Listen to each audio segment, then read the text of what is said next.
Magandang araw po sa inyong lahat. Bago natin simulan ang kwento, ay muli ko lang pong hihilingin sa inyong mga mabubuting puso na pumindot ng like at mag-comment na rin ng kahit present man lang. Siguro naman hindi yun magdudulot sa inyo ng malaking perwisyo, di ba? Pindutin na habang nakikinig. Salamat sa iyo, katribo ah. Ipagpatuloy na natin ang kwento. Makalipas ang mahigit kalahating oras, ay narating na nila ang pinagpipwestuhan ng mga kasama. "Oh, Lino, kumusta ang pakikipag-usap nyo?" tanong pa ni Duran. "Ayos naman, Duran. Narito pa sa Abalon si Kitaro at ang mag-ina ko. Nakakulong sila sa isang dimensyon na ginawa ng ina ni Kitaro. Pero magagawa silang mailabas kapag ako mismo ang tumawag sa kanila gamit ang susing kataga na ibinigay sa akin. Magandang balita yan, Lino. Maiiwasan ang malaking digmaan at mailalabas ang mag-ina mo. So, ano na ang balak mo kapag nakalabas na sila?"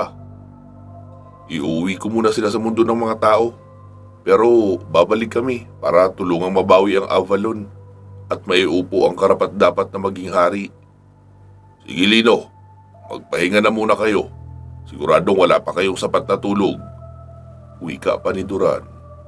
Agad nagpahinga sina Lino at Tingting, habang ang mga kasamahan naman ang siyang nagbabantay sa paligid para masigurong walang paparating na kalaban.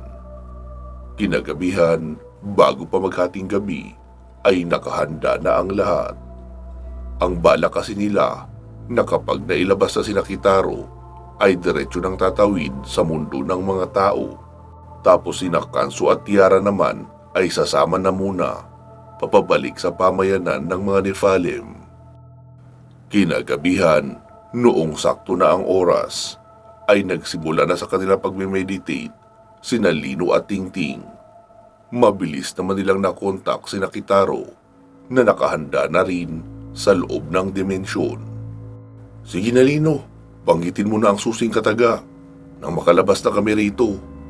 Wika pa ni Kalahari. Ilang saglit pa ay may portal nang lumitaw sa tabi nila Lino. Naunang lumabas ang diwatang si Lunica upang masigurong walang kalaban na nakaabang. Tapos sumunod na lumabas si Kitaro, habang inaalalayan si Mariposa at anak na si Gabriel. Halos magkasabay na lumabas sina Nashka at Kalahari. Noong makalabas na ang lahat ay muli nang sumarado ang portal. Tumayo si Lino mula sa pagkakaupo. Lumapit kay Mariposa. "Lino!" Wika pa ni Mariposa, sabay yakap kay Lino. Noong kumalas ay sinabi noon sa anak, "Gabriel, anak, ito si Papa Lino mo. Lino, si Gabriel, anak natin." Agad dumaloy ang luha sa mga mata ni Lino, habang iniluluhod ang isang tuhod sa lupa para maging magkapantay sila ng kanyang anak. "Anak, kumusta ka na? Matagal na kita hinahanap. Nasasabik na si Papa na makilala ka." Saglit na napatitig kay Lino ang bata na kung ikukumpara sa mundo ng mga tao ay nasa 5 taong gulang na. Bigla na ring napaiyak ang bata sabay yumakap kay Lino. "Papa, huwag mo na kaming iiwan ni Mama kahit kailan ha. Matagal na rin kitang gustong makita, Papa." "Oo anak, sisiguraduhin kong hindi tayo magkakalayo ng matagal. Uuwi na tayo sa totoong mundo natin, hindi dito." Sumingit naman si Duran. "Lino, sa kanyo na ipagpatuloy ang kamustahan yung mag-ama. Kailangan nyo na umalis rito. Hindi malayong maramdaman ng mga pantas ng Abalon ang presensya nitong si Kitaro." Hinawakan ni Lino sa kamay ang kanyang anak tapos tumayo. "Siya nga pala, Kitaro. Ito si Haring Kanso, ang hari ng Sapiro, at ang asawa ni Tiara. Nakilala mo na si Tiara, di ba? Nakasama natin sa laban sa San Agustin dahil gabay sa Nicolas." Naglamano naman sa isa't isa sina Kanso at Kitaro. "Ikinagagala kitang makilala, Haring Kitaro." Sabi naman ni Kitaro. Hari lang sa isang pirasong dokumento na nanganganib pang maglaho. Huwag kang mag-alala, handa akong tulungan kang mabawi ang kaharian na iniwan sa iyo ni Haring Agron. Iyon ay kung makikipagkasundo ka sa akin. Magiging magkaalyansa tayo sa lahat ng bagay, lalo na sa pagpapatupad ng kapayapaan sa mundong ito o maging sa mundo ng mga tao kapag kinakailangan. Oo, Haring Kansu, pumapayag ako dyan sa inaalok mong kasunduan. May isa pa pala ako ipapagawa sa iyo kapag naupo kang hari. Idedeklara mong malayang mamamayan sa lahat ng dimensyon o mundo ang lipi ng mga Nephalem. Tatanggapin mo sila bilang malayang mamamayan sa iyong kaharian at bibigyan ng isang pwesto sa konseho ang kahit sinong italaga nilang kinatawan ng Nephalem sa kaharian nyo.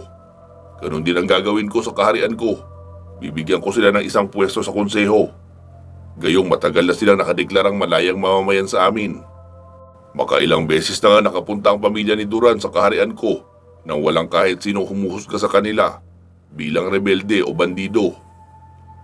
Oo, sumasang-ayon ako dyan sa gusto mo, Haring Kansu. Sagot namang muli ni Kitaro. Tinignan ni Kansu sina Kalahari at Nashka dahil hindi pa ito na ipapakilala sa kanila.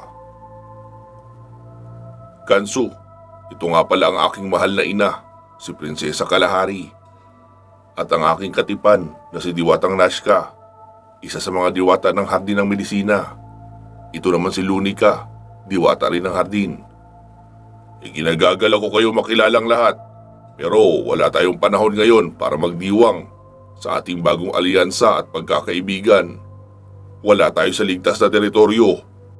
Kaya iminumungkahi ko na gumawa na kayo ng portal patungo sa mundo ng mga tao para mailayo na rito ang mag-ina ni Lino.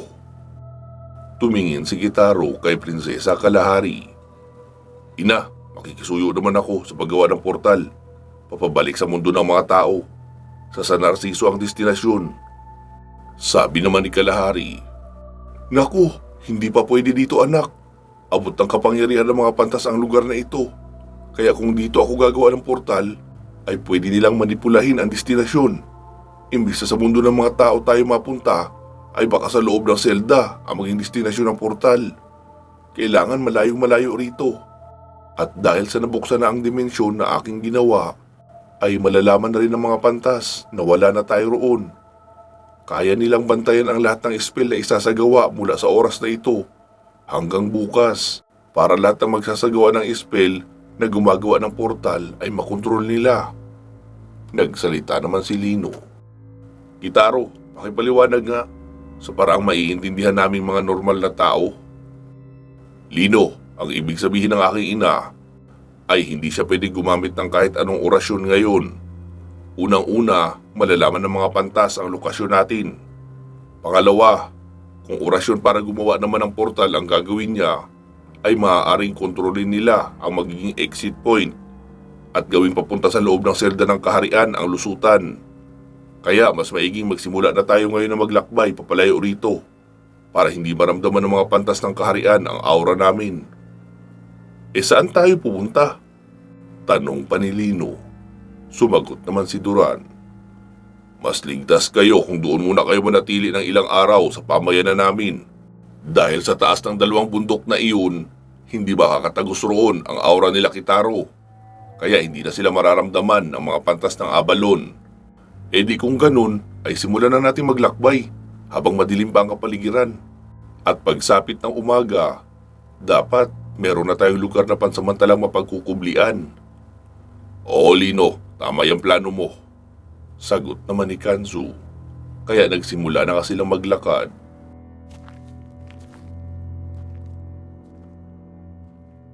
Nakahawak ang kanang kamay ni Lino sa kamay ng anak na si Gabriel. Sa kaliwa naman ay nakakapit sa kanyang braso si Mariposa. Sa kabilang bahagi naman ng batang si Gabriel ay katabi niya sina Tingting at Mancho. Tapos sa likuran naman sina Clea, Tiara at Kanzu. Ang iba ay nauuna na sa paglalakad upang siyang makiramdam kung may kalaban ba na makakasalubong. Makalipas ang 4 na oras ng paglalakad, ay unti-unti na lumiliwanag ang kapaligiran. Nagsalita si Kanzu. Lino, pwede na tayo magpahinga rito hanggang mamayang muling paglubog ng araw. Mas magandang maglakbay kapag madilim, lalo at may mga kasama tayong hindi kayang lumaban. Nagsalita naman si Duran. Lino, mauuna na kami umuwi sa aming pamayanan. Masyadong malaki ang bilang natin na naglalakbay. Lalo at nasa unahan lang din natin kaunti ang aking hukbo na kaabang. Kapag kaunti kayo, ay mas madali sa inyo ang paghubli kapag may namataang kalaban. Sige Duran, mukhang magandang ideya nga yan. Maraming salamat. Tumango lang si Duran at Jorim, saka umalis na. Ay, umalis na si Papa Jorim ko. Akala ko pa naman, pwede akong matulog katabi siya kahit ilang oras lang. Wika pa ni Clea. Sabi naman ni Tingting, ayan ka na naman. Ang tagal mo ng pantasya yan ah. Hindi pa rin ba kumukupas? Ha? Paano kukupas? Hindi naman natupad ang pangako ni Lino na magbabakasyon kami sa pamayanan ng mga Nephalim kapag hindi na tayo busy. Kailan ba tayo hindi naging busy? Sagot naman ni Tingting. Yun nga wala tayong panahon na hindi busy. Palaging may nasa peligro na kailangan nating iligtas. Napatingin naman si Lino kay Clea. Agad nag-peace sign ang diwata. Sabay sabing, sorry na, hindi naman ako nagrereklamo. Ang point ko lang, walang masama kung magpantasya ako kay Papa Jorim. Dahil hanggang ngayon, ay hindi pa rin naman ako nagkakaroon ng pagkakataon na makabanding siya, di ba? Paliwanag pa ng diwatang gala, pero hindi na siya pinansin pa ni Lino. Naghanap na sila ng bahaging mapagpapahingahan na medyo nakadistansya sa main road. Napili nila ang medyo mataas na bahagi para madaling matanaw kung may dadaan sa ibaba. At gaya ng karaniwan, sa puno muli pumwesto si Artemis para nakikita niya ng mas malawak ang paligid. Naglatag si Lino sa gilid ng isang bato. Sapat ang espasyong nilatagan niya para sa kanilang tatlo ni Mariposa. Sabi naman ni Lino, Mariposa, okay lang ba sa'yo na katabi ako matulog? Oo naman Lino, sa napakatagal na panahon, wala akong ibang hinangad kundi ang makasama ka at makatabi sa pagtulog. Kaya okay lang ito sa akin. Tumango lang si Lino. Balak ni Lino na sa gilid lang siya pipwesto, pero gusto ni Mariposa na sa gitna siya para sa magkabilang gilid sila ng batang si Gabriel. Sabi naman ni Mancio, Bay, hindi na ba kayo kakain? Sumagot naman si Lino, hindi naman ako nagugutom. Kumain ako ng isang mansanas kanina habang naglalakad pa tayo. Sumabat naman si Mariposa, oo, kami rin ni Gabriel, busog pa. Kaya matutulog na lang kami. Okay, sa bagay, wala din naman tayo ibang makakain maliban sa mansanas at ubas. Hindi naman tayo pwedeng magluto rito. Sabi naman ni Tingting, Bay Mancio, bawi na lang tayong kumain pagkarating sa pamayanan ng mga Nephalim. Maraming makakain roon at may wine pa. Sa bagay, gusto ko na rin noong mga pagkain nila roon. Yung pinatuyong ginadgad na kamuting kahoy, tapos inihaw na bangus at tilapia. Tapos ipapare sa wine nila na manamis-tamis. Sagot pa ni Mancio na tila nag-i-imagine sa kawalan. Pero bigla iyong bumawi. Pero mas gusto ko pa rin yung sinabawang isda at pusit na magkahalo o di kaya pugita. Tapos may sili at kalaban sa isa sabaw. Sumabat naman si Kulas. Hay, Bay Mancio, nagmumukbang ka na naman sa imahinasyon. Ay, Bay Kulas, kailan ba kasi tayo makakauwi? Namimiss ko na talagang kumain ng normal na pagkain sa atin Bay Mancio, itulog mo na lang yan. Nagugutom ka lang kaya mo naiisip na umuwi. O di kaya kumain ka na lang ng maraming prutas. Bay Kulas naman malapit na ako maging ibon. Palagi na lang prutas. Hindi na sumagot pa si Kulas at pumikit na. Makalipas ang ilang sandali ay nakatulog na ang lahat. Hindi naman problema ang pagbabantay dahil kahit tulog ang mga kasama nilang engkanto ay napakatalas naman ng pandama. Madaling magising kapag may nararamdamang ibang nilalang sa paligid. Nagising sila ng hapon at nag-aagaw na ang liwanag at dilim. Sabi naman ni Lino, "Magsikain na muna tayo bago umalis." Sabi naman ni Kulas, "Prutas lang din naman ang kakainin natin eh. Kaya pwede na yun habang naglalakad." May inilabas naman na isang biskwit si Tingting mula sa bag. "Oh, Gabriel, ito na muna ang kainin mo. Masarap ito." Biskwit ang tawag rito. Agad namang sumubo ang bata. "Ano, nagustuhan mo ba? Masarap?" "Opo." "Sige, kailangan tatagan mo muna ang loob mo habang naglalakbay tayo ha. Tapos, kapag nakabalik na tayo sa mundo natin, ibibili kita ng marami niyan, pati chocolate at iba't ibang tinapay." "Ano po yun?" "Basta, masasarap na pagkain yun, na madalas paborito ng mga bata sa amin. Pero sa ngayon, pagtiyagaan mo na muna yan ha, tapos inuman mo ng tubig, busog ka na dyan." Mahabang paliwanag pa ni Tingting sa anak ni Lino na si Gabriel. Matapos maihanda ang lahat ay nagpatuloy na sila sa paglalakad. Makalipas ang isa pang buong gabi ng paglalakad, ay narating na nila ang pamayanan ng mga Nephalem. Agad silang sinalubong ni na Jorem, Duran at Baod sa bukana ng pamayanan. "Maligayang pagdating sa aming pamayanan," wika pa ni Duran. "Maraming salamat Duran sa pahintulot po sa amin na tumuloy dito. Wala kang dapat ipag-alala doon, Kitaro, dahil malaki ang utang na loob ng buong lipi namin kay Lino. Siguro naikwento niya na sa inyo na nilusob kami ng mga Durulak. Iyon na ang pinakamalaking labanan na naranasan ng aming pamayanan. At kung wala si Lino, ay baka tuluyan ang nabura sa mundong ito ang buong lahi namin. Kaya masasabing bawat Nephalem ay may utang na loob kay Lino. At sa ganitong paraan ay unti-unti kaming tumatanaw ng utang na loob. Sige na, tumuloy na muna kayo sa mga kubo na inihanda namin para sa inyo. Kapag nakapagpahinga na kayo kaunti, ay magtungo na kayo sa bulwagan para sa ating salo-salong hapunan." "Maraming salamat Duran," wika ni Kitaro pati na ng ina nito na si Kalahari. "Walang anuman," sagot naman ni Duran, tapos may lumapit na mga babaeng Nephalem upang ituro sila sa kani-kanilang tutuluyang kubo. Magkakasama sa iisang kubo sina Kulas, Mancio, Tingting at Artemis. Sa isang kubo naman ay sina Kalahari, Lunica at Clea. Tapos sina Kanso at Tiara naman ay sa isa pang kubo. At sa dulong kubo ay sina Lino, Mariposa at anak nilang si Gabriel. Pagkapasok sa kubo ay pinunasan muna ni Mariposa ng basang labakara ang anak para matanggal ang pawis nito. Tapos agad iyong nahiga at nakatulog dahil sa pagod. "Hala Mari, si Gabriel, nakatulog na agad. Hindi pa nga tayo kumakain."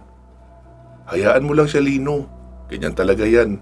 Mabilis makatulog kapag pagod. Pero magigising din yan pagkalipas ng isang oras." "Sige Lino, maiwan muna kita ha, maliligo lang ako." Wika pa ni Mariposa at pumasok na sa isang maliit na paliguan ng kubo. Si Lino naman ay nakatitig na nakatingin sa kanyang anak. Walang katumbas ang nadarama niyang kasiyahan ngayong nakasama niya na ang kanyang anak. Pero sa kabila noon ay nag-aalala siya dahil hindi niya alam kung paano magiging isang mabuting ama. Alam niyang magkaiba ang pagiging mabuting babaylan na tagapagtanggol ng mga inosente sa pagiging mabuting ama. Paano niya na ngayon gagampanan ang pagiging mabuti at magaling na babaylan na maisasabay din ang pagiging mabuting ama?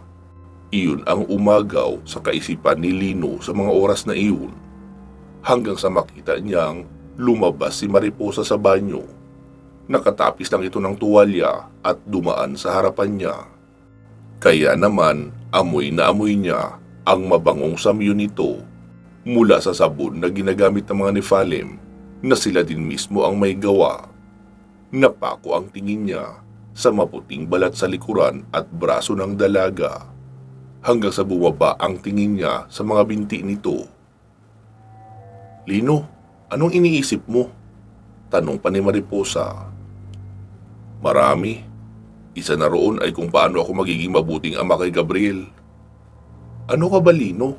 Pareho lang naman kami ni Gabriel na hindi naghahangad ng sobra-sobrang atensyon mula sa iyo. Ipinaliwanag ko na rin naman sa kanya na isa kang superhero na tagapagtanggol ng mga tao laban sa masasama at mga aswang. Kaya normal na talaga na hindi ka namin makakasama madalas at matagal. Huwag mong pahirapan ang sarili mo sa pag-iisip kung paano hatiin ang oras mo bilang ama at isang babaylan. Naiintindihan ka naman namin. Mahinahong paliwanag pa ni Mariposa nang bigla nitong alisin ang tuwalya at doon lang din mismo nagbihis sa harapan ni Lino.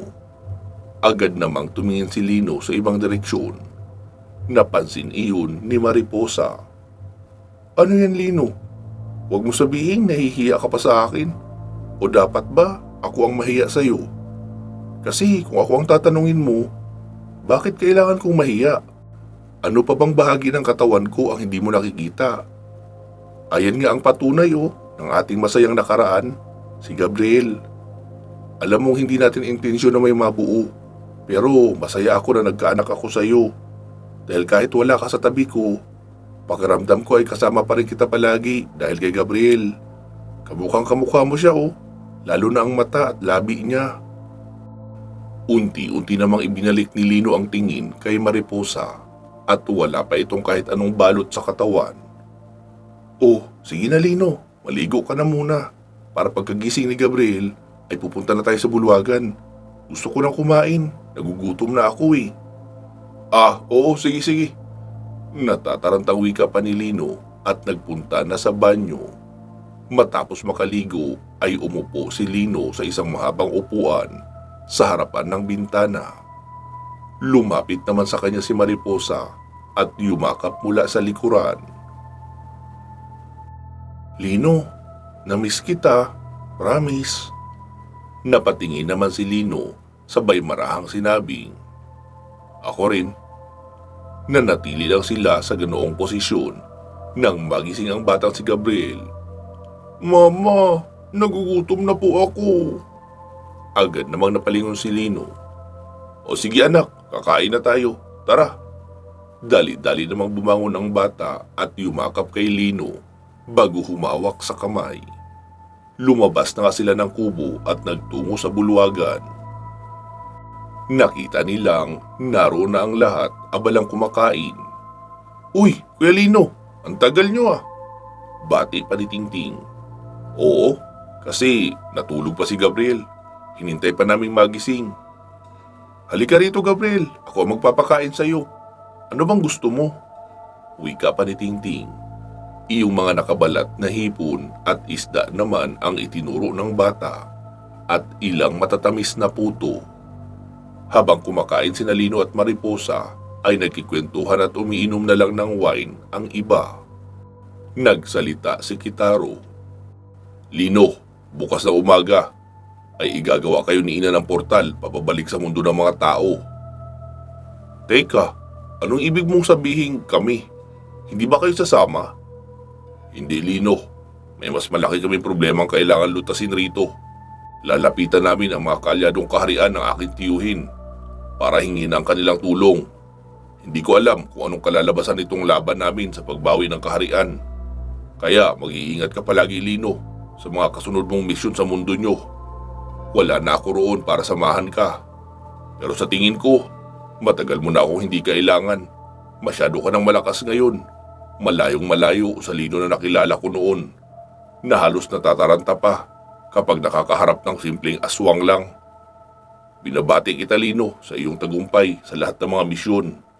Isang karangalan sa akin na naging gabay mo ako sa mahabang panahon. Kahit pa nagkasala ako sa iyo, hindi mo pa rin ako pinabayaan. Sabi naman ni Lino, huwag mo na yung isipin Kitaro. Hindi mo naman yung kasalanan. Sumusunod ka lang sa utos ng Reyna. Kung may kaunti ka mang pagkukulang sa sitwasyon na iyon ay ang hindi mo pagsasabi sa akin ng totoo. Malay natin, hindi humantong sa ganoon kung sinabi mo sa akin ang plano ng Reyna. Kaso, mas inuna mong pahalagahan ang iyong pagiging kawal ng kaharian kaysa sa pagiging kaibigan ko. Mahinahon pero may diin na pagkakasabi ni Lino. Napayuko naman si Kitaro sa narinig. Kitaro, huwag ka mag-alala. Aayusin ko lang din muna ang mga problema sa mundo namin. Pinapangako ko sa iyo, gagawa ko ng paraan para makabalik rito at matulungan ka rin sa problema mo. Hindi ka na nag-iisa ngayon. Nasa panig mo na ang mga Nephalim, pati na ang kaharian ng Zapiro. Pero syempre, kailangan ikaw muna ang unang gumawa ng paraan para mabawi ang kaharian ng iyong tiyuhin na ipinagkatiwala sa iyo. Iniabot naman ni Kitaro ang kanyang kamay kay Lino. Maraming salamat kaibigan. Tinanggap naman iyon ni Lino at tumango. Noong matapos na ang seryosong usapan ay nagsalita si Mancho. Bay Tingting, hindi ba pwedeng bumakasyon naman kayo sa amin? Sa isla ng Naranjo? Masarap pag-picnic doon. Nasa tabing dagat ang pamayanan ng asawa ni Bay Kulas at maraming mahuhuling isda. Kahit 2 araw lang. Sabi naman ni Tingting. Hay, Bay Mancho, ang tagal ko ng pangarap na makapagbakasyon. O kahit makaligo man lang sana sa dagat. Kaso sunod-sunod ang mahahalagang misyon eh. Kaya hindi pa kami makahanap ng pagkakataon. Hayaan mo kapag magaan ang sitwasyon, pagpaplanuhan namin. Narito naman si Clea. Kaya naman kaming iportal nito. Basta doon-doon lang din sa mundo natin. Oo, Bay Tingting. Kailangan nyo rin mag-relax paminsan-minsan. Dalhin nyo na rin ang pamilya nyo. Sumabat naman si Kulas. Lakas ng loob mag-aya ng bakasyon na. May papatulugan ka ba sa kanila? Saglit na nag-isip si Mancho. Hala, oo nga no. Wala tayong pagpapatulugan sa kanila. Lalo na kung meron pa silang ibang kasama. Natawa naman si Tingting at sinabing, Hay, Bay Mancho, saka mo na kami ayain na magbakasyon sa inyo kapag nakapagpatayo ka na ng kahit kamalig na may bubong. Para naman hindi kami magbukang basang sisiw na sisilong lang sa puno kapag umulan. Oo, sige, pag-iisipan ko yung mabuti. Wika pa ni Mancho habang tatawa-tawa naman na nakikinig lang ang iba. Nilingon naman ni Lino si Kansu. Kayo Kansu, anong sunod yung lakad? Sabi naman ni Kansu. Mananatili pa kami rito ng matagal. Paparating na ang panahon ng migration ng mga Drulak mula rito sa Hilaga papunta sa kuta nila sa Kanluran. Tatakbo ng 2 linggo hanggang 1 buwan iyon. Hindi ko isusugal ang kaligtasan namin na maglakbay sa panahong iyon. Kaya palilipasin muna namin. Tsaka marami pa kaming pag-uusapan ni Duran tungkol sa pagpili nila ng kinatawan ng kanilang lahi na siyang uupo sa konseho ng Zapiro. Tsaka yung tungkol sa pinag-usapan natin kung paano mababawasan o pahihinain ang puwersa ng mga Drulak. Pagpaplanuhan pa namin iyon. Tuloy-tuloy ang pagdami ng kanilang hukbo. Kapag hindi sila nabawasan, darating ang panahon na magiging mas marami pa sila sa mamamayan ng pinagsama-samang kaharian sa dimensyong ito. Oo, tama ka Kansu. Naway makaisip nga kayo ng epektibong paraan kung paano sila lilipulin nang hindi nalilipol ang mga kawal ng mga kaharian. Siya nga pala Kansu, sasamantalahin ko na rin ang pagkakataon na pasalamatan kayo sa pagsama sa amin na bawiin ang mag-ina ko. Sa inyo rin Duran, maraming salamat. Wala yun Lino, hanggat meron kaming maitutulong, handa kaming tumulong sa iyo. Wika pa ni Duran. Sa inyo rin Bay Kulas at Bay Mancho, maraming salamat ha. Kapag nagkaroon kayo ng problema sa lugar nyo, balitaan nyo lang kami at handa rin kaming tumulong sa inyo. Sumagot naman si Kulas. Walang anuman Bay Lino, masaya akong nakakatulong pa rin kami sa ganitong misyon. Lalo at matagal na kaming hindi naging aktibo ni Mancho sa gawaing pang-espiritual. Nagpatuloy sa pagkikwentuhan ng lahat habang nag-iinom pa unti-unti ng wine hanggang sa sumapit na ang kalaliman ng gabi. Kanya-kanyang alis na ang lahat para magpahinga. Noong lingunin naman ni Lino ang anak na si Gabriel ay nakasandal iyon sa kanyang gilid habang mahimbing ang tulog. Nakaakbay naman roon si Lino kaya hindi iyon mahuhulog sa kinauupuan. Tara na Marie, kailangan na natin magpahinga. Inaantok na rin ako. Wika pa ni Lino at binuhat ang anak sa kapinasan papunta sa kanilang kubo. Pagkarating sa kubo ay inilapag na iyon ni Lino sa higaan at kinumutan. Tapos doon siya pumesto sa may mahabang upuan sa may sala. Sabi naman ni Mariposa. Sigurado ka, Lino? Mas gugustuhin mong matulog dyan kaysa ang makatabi ako rito? Tandaan mo, Lino, ito lang ang pagkakataon ko na makasama ka at makatabi. Dahil pagbalik natin sa inyo, naroon na si Rosalia. Kahit naman may anak tayo, alam ko pa rin naman ang pwesto ko sa buhay mo. Si Rosalia ang kasintahan mo at second priority lang kami ni Gabriel. Sabi naman ni Lino. Ano ka ba? Huwag kang mag-isip ng ganyan. Hindi mo kilala si Rosalia kung gaano siya kabuti at ka-understanding na kasintahan. Sisiguraduhin kong hindi kayo itatrato ni Rosalia na ibang tao kapag naroon na kayo sa amin. Talaga, Lino? E di sige pala, halika na rito. Sasamantalahin ko pa rin ang pagkakataon na akin ka lang sa dimensyong ito. Uwi ka pa ni Mariposa at inihanda ang sarili sa muling pag-iisa nila ni Lino sa gabing iyon. Pansamantala muna natin puputulin dito ang ating kwento. Magsama-sama tayong muli sa part 248. Mag-iingat po kayo palagi at hanggang sa muli.